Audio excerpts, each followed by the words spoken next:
You have money in the bank. You think it's yours, but there's something nobody has honestly explained to you. That money isn't yours. It never was. It's a promise, and like all promises, it depends on someone on the other end keeping it. Who decides how much what you worked for is worth? Who can freeze your account tomorrow without explaining why? Who prints more bills and makes yours worth less without asking your permission? Today we're going to talk about something you use every day that you've probably never fully understood. And it's not your fault. Nobody has much interest in explaining it to you. For thousands of years, money had value because it was hard to get. Gold was scarce. Silver was scarce. You couldn't make more just because you needed it. That scarcity was the guarantee. If someone wanted more wealth, they had to create it, extract it, or earn it. Money was a direct representation of accumulated human effort. But carrying gold everywhere was inconvenient and dangerous. So banks appeared. They kept your gold and gave you a piece of paper that said, "This paper is worth X amount of gold. You can come and get it whenever you want." It was a system of promises backed by something real. For a time, that worked. The paper was just a representative of the gold. There was something real behind it. The system had natural limits. You couldn't issue more paper than the gold you had in the vault. Then came the 20th century.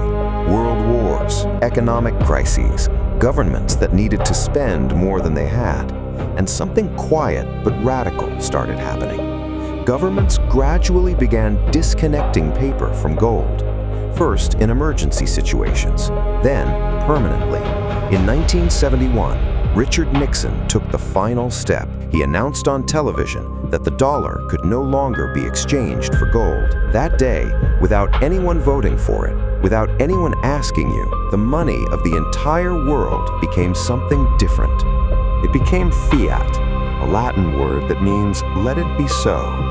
Money is worth something because the government says it is, not because there's anything behind it. Just faith in the institution, just a promise with no backing. Now comes the part that's going to make you uncomfortable. If money is worth something because someone says it is, what happens when that someone needs more money? Easy. They create it, literally. Central banks can create money out of nothing. They call it issuing currency, expanding the monetary base. It has many technical names that sound reasonable. But what happens in practice is this. There was an amount X of money in circulation. Now there's X plus 20% more. Your $100 bill still says $100, but it now represents a smaller portion of the total. It's worth less. It's always worth less. That's inflation. It's not a natural force like rain or wind. It's a direct consequence of someone having the power to manufacture the money we all use. Look at that chart. In 1971, $100 had $100 of purchasing power. Today, those same $100 are worth less than 10. In 50 years, the system has destroyed more than 90% of the value of your savings if you kept them in cash, without anyone asking you, without anyone explaining it to you. And here's the detail that's rarely mentioned. That new money doesn't appear distributed equally among the entire population. It appears first in the financial system. Banks receive it before it reaches the real economy, before it reaches you. By the time that money reaches your hands, prices have already started rising. You're last in line, always. But inflation is only part of the problem. The other problem is control. Your money in the bank isn't yours in a very specific legal sense. When you deposit it, you're technically lending it to the bank. The bank owes you that money. But it can do whatever it wants with it in the meantime. Lend it to others, invest it, speculate with it, and if the bank fails, you're in the creditor queue like everyone else, not at the front, at the back. What if the government decides you can't move that money? What if there's an emergency, a crisis, a political decision that affects your account? It has happened. In Cyprus in 2013, the government froze bank accounts and directly took a percentage of its citizens' deposits. In Argentina in 2001, the Corralito, left millions of people without access to their own money for months. In Venezuela, hyperinflation destroyed the savings of an entire generation in just a few years. These aren't remote cases from exotic countries. These are recent examples of what happens when the system that promised to keep your money safe decides its needs come first. At this point, there's a question that becomes inevitable. Does it have to be this way? Is this the best we've been able to design in thousands of years of civilization? For centuries, the answer was yes. Money needed a central authority because someone had to guarantee it. Someone had to solve the fundamental problem. How do you know the money someone gives you isn't fake? How do you know they haven't already spent it somewhere else? That problem has a technical name. It's called the double spend problem. And throughout all of human history, the solution was always the same: a trusted intermediary, a bank, a government, an institution that keeps the books and guarantees that nobody cheats. The problem is that trusting an intermediary means giving it power. And power, as we know, tends to be used, sometimes well, sometimes to print money at politically convenient moments, sometimes to freeze accounts, sometimes to finance wars nobody voted for.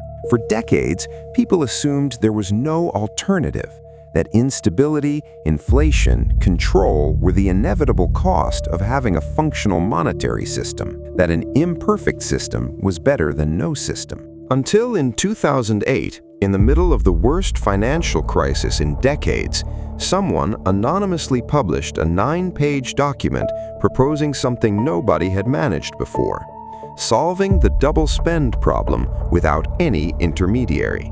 A monetary system that worked without banks, without governments, without anyone at the center telling you what you can do with what's yours.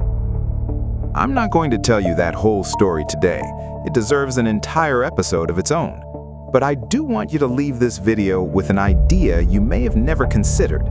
Money as we know it is not the only possible form. It's a design decision, and like every design decision, it can be revisited.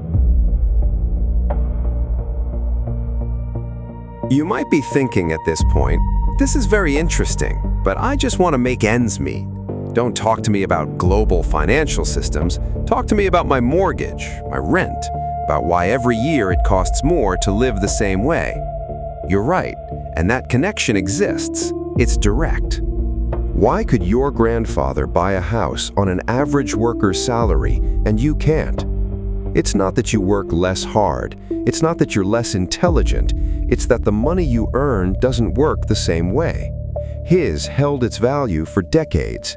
Yours loses purchasing power every year, systematically, by design. Why is the interest rate the bank gives you on your savings lower than inflation?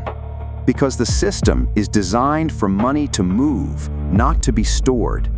If you save in cash, the system silently penalizes you every year. Money that doesn't move rots. Why do financial crises seem to repeat themselves with an almost mechanical regularity? Because a system where money can be created from nothing, where banks can lend far more than they hold in reserves, where incentives are misaligned in very deep ways, that system generates cycles of expansion and collapse structurally. It's not bad luck, it's physics. 6 major crises in less than 100 years, one every 15 or 20 years, with a regularity that should make us think. And in each one of them, those who lose the most are those with the least power over the system: savers, workers, the middle class. I'm not saying the system is evil. There's no conspiracy of villains in black capes deciding to ruin your life. The reality is more complex and in some ways more unsettling. It's a system that produces these results almost by its own internal logic. Nobody has to want to hurt you for the harm to happen.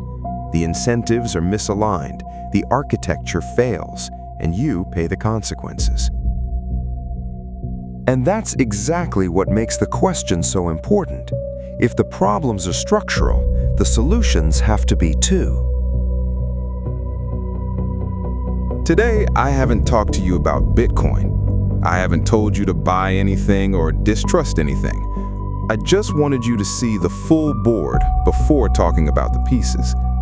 Fiat money has spent 50 years being the only system most of us have ever known. It's so omnipresent it becomes invisible, like water to a fish. But water has properties: temperature, pressure, currents that take you in directions you didn't choose. And understanding those properties is not an academic exercise reserved for economists. It's the difference between consciously navigating the system you live in or continuing to be navigated by it without knowing it. In the next episode, we're going to talk about exactly what happened in 2008. Not the version in textbooks or news broadcasts, the full version. The one that led a group of people to decide they needed to build something different from scratch. And what they built changed forever what we believed possible when it comes to money. If this has made you think, subscribe. Not to not miss the next video, but because if the idea of understanding how money actually works matters to you, this channel is going to keep exploring exactly that.